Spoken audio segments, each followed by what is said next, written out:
प्रदेश के प्रयागराज में जारी महाकुंभ में किन्नर अखाड़े में भारी संख्या में श्रद्धालु आशीर्वाद लेने के लिए पहुंच रहे हैं।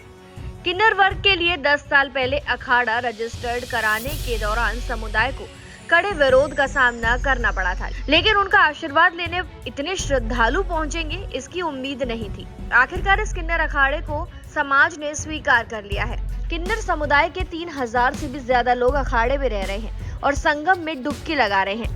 इनमें अधिकांश लोग ऐसे हैं जिनके परिवारों ने उनका साथ छोड़ दिया है।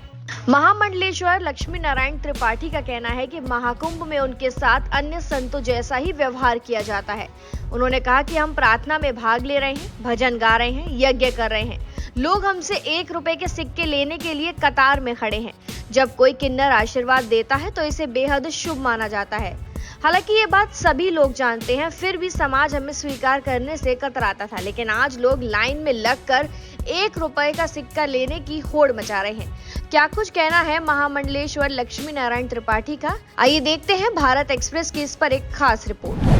किन्नर अखाड़ा की आचार्य महामंडलेश्वर डॉक्टर लक्ष्मी नारायण त्रिपाठी हमारे साथ खास बातचीत करने के लिए मौजूद हैं। अभी तक हम लोग शैव संप्रदाय और वैष्णव संप्रदाय के भक्त देखते थे। किन्नर अखाड़े का जगह नहीं थी, लेकिन आप लोगों ने अब किन्नर अखाड़ा बनाया है। ये बताइए कि कुंभ में किन्नर अखाड़े का कितना महत्व है?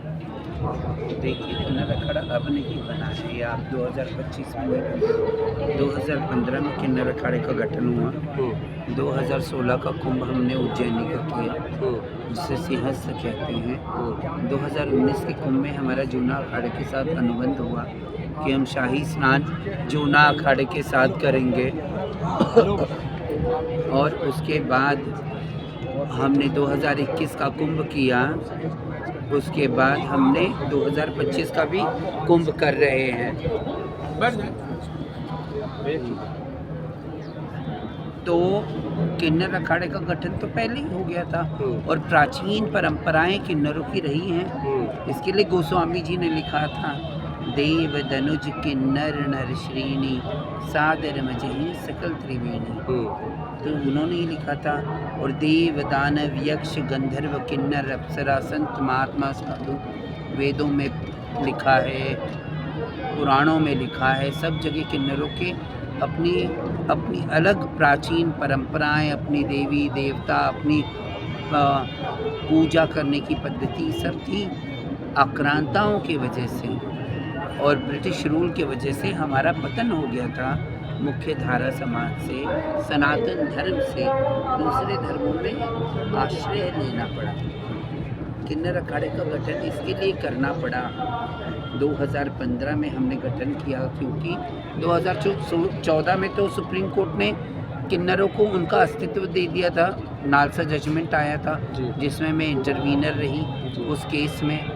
तो बाद में हमने निर्णय लिया कि सनातन धर्म में जब इतना बड़ा स्थान है तो क्यों ना हम उस स्थान को वापस प्राप्त करें, अपने अस्तित्व को वापस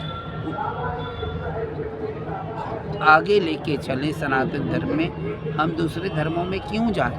बिल्कुल, सनातनी बच्चे सनातन में रहें, इसके लिए किन्नर अखाड़े का गठन हुआ। और हम सनातन दूसरे किन्नर जो दूसरे धर्मों में थे वो किन्नर अखाड़े को ज्वाइन किए, सनातन धर्म में बाकायदा वापस आए।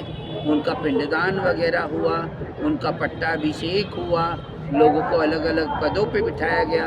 हमारे अखाड़े में आचार्य महामंडलेश्वर है, पीठाधीश्वर है, महामंडलेश्वर है। यानी प्राचीन काल से जो परंपरा चली आ रही है उसी का अब हम लोग सनातन अनुसरण कर रहे हैं। अगर पूजा का विधि की बात करें तो ध्यान, तप, तपस्या, योग, इस तरह की क्या साधना आप लोग करते हैं? हमारी सारी जो साधनाएं वो तो नॉर्मल जो साधनाएं होती हैं। हमारी परंपराएं थोड़ी सी अलग है, उन परंपराओं को हम पब्लिक में नहीं बोलते।